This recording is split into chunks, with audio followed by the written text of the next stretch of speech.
শুভ দুপুর বন্ধুরা, কেমন আছো তোমরা? আশা করছি সবাই খুব ভালো আছো, সুস্থ আছো। আমিও ভালো আছি। তো আজকে রান্নাঘর থেকে তোমাদের সাথে নিয়ে আজকের ব্লগটা স্টার্ট করছি। তো আজকে রান্না করব হলো ওলকপি দিয়ে কাতলা মাছের ঝোল। তো তারই প্রস্তুতি চলছে। দেখো, কপিগুলো কেটে নিয়েছি আর এখানে কড়াইটা বসিয়ে দিয়েছি। সকালবেলা মাছটা ফ্রিজ থেকে বের করে রেখেছিলাম, আর শীতকালে তো বরফ ছাড়তে অনেক দেরি হয়ে যায়। তো দেখো, তারপরে নুন হলুদ মাখিয়ে রেখেছি আর এখন কড়াইতে তেল দিয়ে দিয়েছি আর মাছটা ভেজে নেব। আর আজকে সকাল সকালই ভাত রান্না করে নিয়েছি, রুটি করে নিয়েছি, সেগুলো আর ব্লগ করিনি, দেখাইনি তোমাদেরকে। আর আজকে ভালোও লাগছিল না, তো সেই জন্য দুপুরবেলা ভাবলাম যে ওলকপি দিয়ে মাছের ঝোলটা করি, সেটাই তোমাদের সঙ্গে শেয়ার করি।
দেখো, এখানে তেলের মধ্যে তোমার জিরে ফোড়ন দিয়েছি, পেঁয়াজ দিয়েছি, আর এখানে যে ওলকপিগুলো দিয়ে দিলাম, এগুলো পাতলা করে কেটেছি।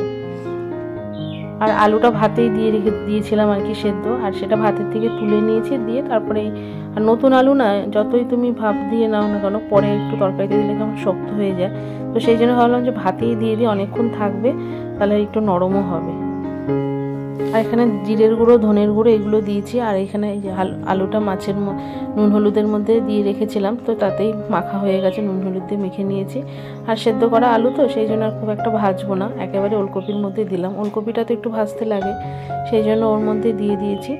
আর এখানে মশলাটা কষানো হয়ে গেলে তারপরে জল দিয়ে দেবো। একদম হালকা পাতলা ঝোল, কোনো মশলা, রসুন আর পেঁয়াজ, অর্ধেক পেঁয়াজ দিয়েছি, বেশি পেঁয়াজও দিইনি।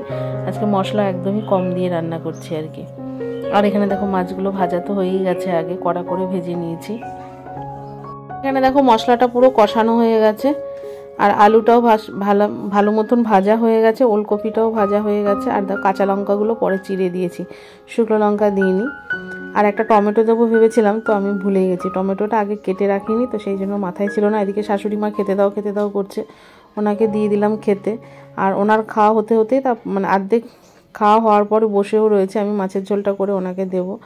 আর এখানে দেখো, গরম জল দিলে ভালো হতো, তরকারিতে গরম জল দিলে ভালো হয়, কিন্তু গরম জলটা দিইনি, একেবারে ঠান্ডা জলই দিয়ে দিয়েছি। তো যাই হোক, এখানে রান্নাটাও মোটামুটি কমপ্লিট। আর তরকারিটা একটু টকবক করে ফুটে গেলেই শাশুড়ি মাকে মাছের ঝোলটা দিয়ে দেবো। ওনাকে আগে দিয়েছি ফুলকপি বলছি, পেঁপে ভাজা ছিল, তারপরে শাক ভাজা ছিল, সেগুলো দিয়েছি। আর এবার ঝোলের মধ্যে মাছটা দিয়ে দিলাম, তো আমার রান্না মোটামুটি কমপ্লিট।